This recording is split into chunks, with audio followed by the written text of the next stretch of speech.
So I went to a party, and then guys were taking shots off of this girl's body and everything, right? So it was fun to watch, right?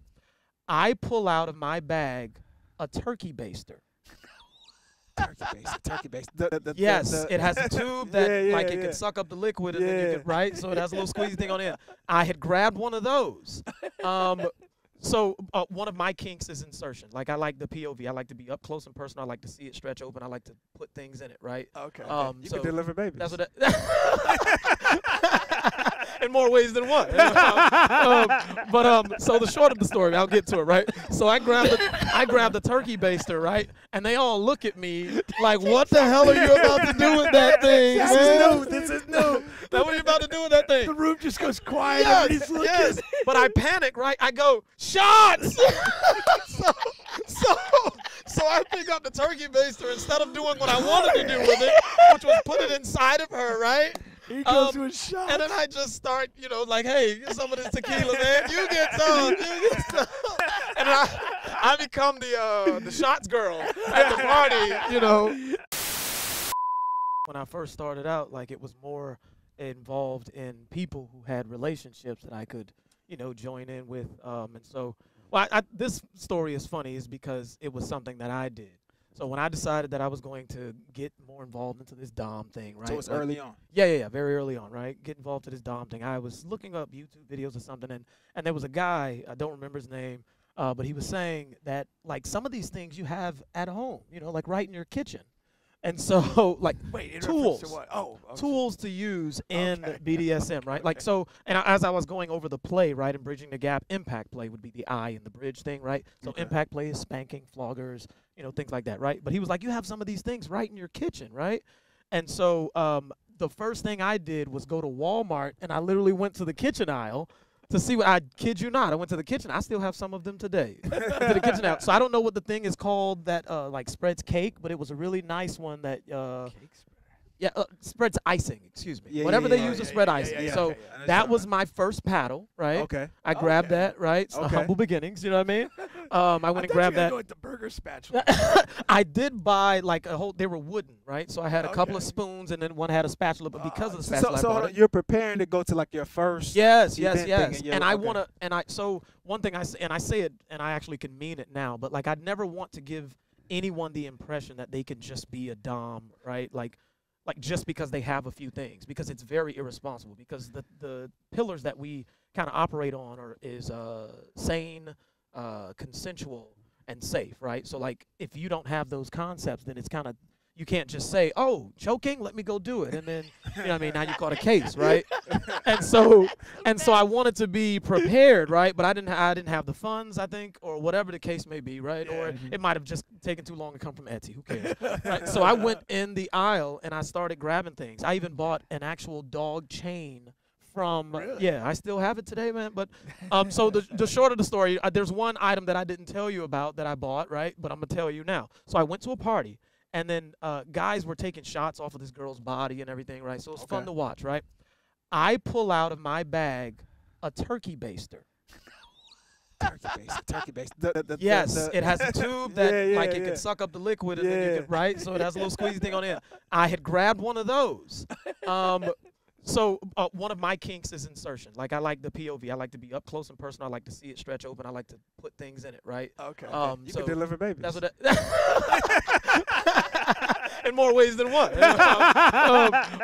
So the short of the story, I'll get to it, right? So I grabbed the turkey baster, right? And they all look at me like, what the hell are you about to do with that thing, man? This is new. What are you about to do with that thing? The room just goes quiet. Yes. But I panic, right? I go, shots! So I pick up the turkey baster instead of doing what I wanted to do with it, which was put it inside of her, right? He goes with shots. And then I just start, like, hey, get some of this tequila, man. You get some. You get some. And I become the shots girl at the party, because my turkey baster wasn't accepted, man.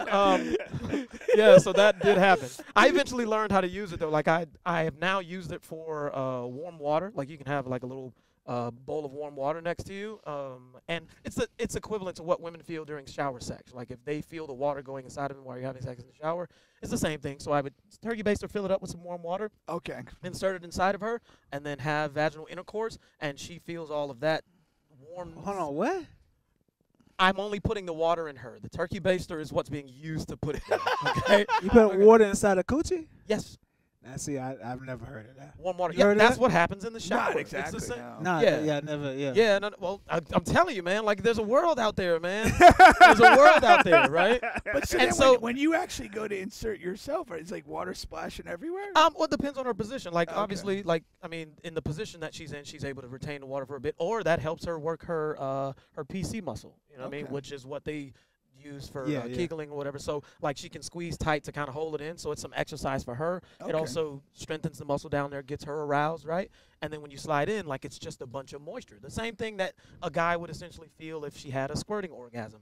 Or it could feel like an orgasm to her as it's moving around, and then it becomes more arousing to her. So it's just, I mean, I have conversations with these women. So beforehand if you anyway. if you do that water thing though, and then she does orgasm through the intercourse, does the water come out? at Oh, point? that's what you're looking for. Okay. Okay. Yeah, 100%. That's You what want you're the water looking to come for. out. Yeah, I mean, so if you're filling it up enough, like the water should be coming out while you're going in there. Like all of Yeah. us can't fit, right? Right. Yeah. Unless you're like a ring in a triangle. Ging, ging, ging, ging, you know what I'm saying? All I Which- think of is Bruce Lee. Be like water. it can flow or it can quash. Be like water. No, but It's funny because you spend like 2 hours in places in class or whatever watching something, and you only retain certain information. I'm going to retain the water in the coochie. yeah, oh, That's they're, gonna they're stick. tough. That's gonna Look, stay man, with me. Here's one for for a you. couple Here's weeks. one for you. That's Start calling Bubba Aquaman. Oh man, that was so good. But one that I use that almost works, or that women It enjoy. almost worked. No, I was gonna almost works all the time was to Okay. finish that sentence, but that works for most women. They like it because it's sensory play, right? And sense is just like playing around with your senses. That's the S in the bridges. Okay, but essentially what you do is you find her type of music, right? So everybody has a pair of Beats headphones, right? So you get whatever playlist she wants, right? You give her her headphones, you get her a blindfold, and now she doesn't have the sight, and all she hears is whatever music that makes her feel good. Uh-oh. And then you just explore away. Like Do whatever sometimes you they wanna do. yes, yeah, with consent. Again, the pillars are Yeah. consent, Oh, right? yeah, I'm talking. Safety and Have her sign a release. Yeah, I'm back insane. in long relationships now. Have her Right, sign, right. Have her sign a release like she's at Right. the trampoline park. but yeah. Hey, well, she might pull a muscle, or you might. You know what I mean? So 100%. So then you could do But- the water thing. yeah, but all of or that, you could right? do Like, the- yeah. and again, it's about exploration, right? So in having You could that run a conversation backdoor with her. cut. Wow, no, because it sounds like you didn't ask her first, so I'm not going to agree with that. I'm not going to agree with It that. might have sounded like that. Might not. Right? No, but at the end of There the could day, have been some implied consent. whatever. So we operate on, like, if you don't have safe words and things like that, like you can easily use just the traffic system, the traffic light system, where it's just like red, yellow, Oh, right. and yeah. He's like, I'm making a left turn, like he's riding a motorcycle. No, like but- stop. Like, Gotcha. I don't know. But like, no, I understood what you were saying completely. But like red, yellow, green. What's the funniest safe word you've ever encountered? See, that would be judgment, and I can't do that. It's funny. I It's can't not, do that's that. not negative. I can't. It's Yeah, funny. man. Let me ask you this then. So when you're talking about consent from a consent level, so when you're going in these places or meeting new people, how does that conversation work? What do you like? How does the Oh. initial conversation even go? That's cool, because that reminds me of like something I watched on the podcast you guys had a while back, where it might have been the last one, where it was like being asked about a through-some. Is that insulting, right? Yeah, like, yeah, kind of yeah. along those lines, right? Yeah, But yeah, it is. so Bubba was deeply wounded. and I did understand, like, because I didn't judge. I tried to get some understanding, because in the world of lifestyle, right? Like, and not that I do it. Like, I don't have to be interested in a polygamous relationship, right? And I certainly don't indulge in, getting someone else's partner without their consent, type of thing, whatever. But I think what I was able to understand is that also comes from judgment. So the reason why you would think that would be insulting is because you think that someone who does something like that is negative in some way. And because you don't want to be associated with that negative thing, you are now insulted that you called me that negative thing. Right. But if you yourself didn't have the concept that a woman that wants two men is something negative, or a man that wants two women is something negative, then you wouldn't go there. Right. Which is what most people and what people in the lifestyle or Yeah. people who indulge in just being more sexually free kind of consider. It's like, no, it can't be insulting, because that is maybe me exploring an area of pleasure sexually that I might not. I mean, if you consider if I'm having intercourse with a woman, right, like my hands can only be in certain places, right? But what if she also wants her nipples massaged, right? What if she wants somebody stroking her hair, giving her head massage? Like, I can't do it all, but I want her to have the most amazing experience possible. So that may include another guy or another female just engaging in that sense. And she's not wrong for wanting that increased pleasure, right? Like, I can't judge her for wanting another woman or wanting another pair of hands. And so that's how we look at it. But to answer your question, Hold on, before you answer okay, the that's question. good. Yeah, before you answer the question, how would you feel if your partner that you've been with for X amount of years wants that extra man? Yeah, that's so. So there's a word, right? Compersion. Never heard of that one. Yeah. So compersion is experiencing pleasure from watching your partner receive pleasure. And so many people who indulge in the lifestyle, they are not just sitting there and just happy to be there, or just trying to distract themselves by doing something else. Like, and I said we, because like I've experienced it at times, right? But like, there is a sense of pleasure that you can get from watching your partner be pleased. So I don't believe that I'll have it in my relationship long term, and in my, certainly not in my marriage, right? But like, I can experience with submissives, when I have them that are actually my submissives. We can go to a party, or I can actually ask a friend, like, hey, well, and I haven't asked any of my friends, none of them are worthy yet. He did say yet. But essentially, no, like I like hearing her moans, right? Like seeing her. They're not replacing me. That's the other thing. Like, there's no ego involved, which again, it goes back to the judgment or how we have a lot of ego in our member. Like, it's like there's no way he's going to do something either I haven't done already. I say this thing. I say that I'm absolute, which essentially means if I walk in a room and there's a guy who has a lot of money or whatever he has and he's a good guy, now it's two of us. Like, or if I was in the room first and he walked in, now it's two of us. Like, it doesn't lessen me at all. So if he's pleasing the heck out of my woman, then now there's two of us. You know what I mean? Like, it doesn't lessen what I'm able to do for her and what I can do. And then that also goes into that alone time when my partner is reassuring me that this is not something outside of simply wanting whatever that enjoyment that is that she gets. So I don't indulge in it right now. I mean, at times I may take a submissive and I can watch a woman. I'm a voyeur a bit. So I can watch a woman that I have feelings for, that I've had sex with, get pleased. And yeah, compersion is what falls over me. It's like, oh my gosh, she sounds so good. Have you encountered, like, in any of your dealings with partners or couples or in the lifestyle, have you kind of picked up a vibe in any situation where, like, you kind of felt like those people were there for the wrong reasons?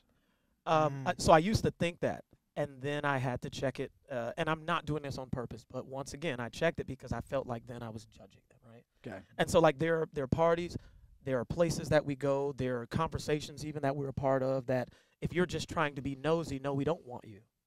But then I had to ask myself, if they're being inquisitive for the right reasons, which I don't know just by them being here, then who am I to keep them from it, right? So, like, how would I get your entire audience to, like accept the concept of learning more about kink and BDSM if I just assumed that they were just being nosy, right? Yeah. Or just there for the wrong reason. So well, where I was going with that was you mentioned the compersion concept, but I'm imagining that there could be couples that enter into the lifestyle, and it's really like one of them is pulling the other one into it because they want to engage with other people because maybe they're not happy with that person. Now, there's a dynamic, certainly, and I think where you've kind of come from is there's a mutual decision that we're going to do these things and enjoy these. So what you're saying and I agree is with true. you. But I'm just wondering in the experience you've had, like, have you ever kind of felt like, wow, that looks like more like. I've actually been privy to some of those conversations, right? Okay. Like I get, people trust me. They talk to me. They ask me for advice, things like that. So I have gotten questions from, the male part even that his woman, he thinks that she just wants to go out there and do a little bit more. Like, how does he handle it? Right. And in some cases, with the male especially, because he doesn't want to lose her, he might be engaging in these things just because. Yeah, right? yeah. And so there are times that the decision is made, that the other person is forced. I say that, like, there's nothing you can do about them making those decisions. Right. You just hope that they have those conversations so that they both can be on the same page. And truthfully, to one thing you mentioned earlier, if they're not equally compatible that way, then they probably shouldn't be together, because at some point it's going to fall apart. Right. Yeah. Right. But yeah, they do it for the wrong reasons sometimes. But most people are doing it for all the right reasons. They're very happy. I find it to be that couples, like, are even more happy than some of the vanilla couples that I have spoken with, or that get some help. You know what I mean? Like, Yeah. they realize that the sexual freedom that they get does give them more of a peace or mental health and even physical health or whatever. So I think that they are more happy in their relationship, that their husband or their wife or their boyfriend or girlfriend doesn't have to hide the fact Yeah. that they want to do these kind of things.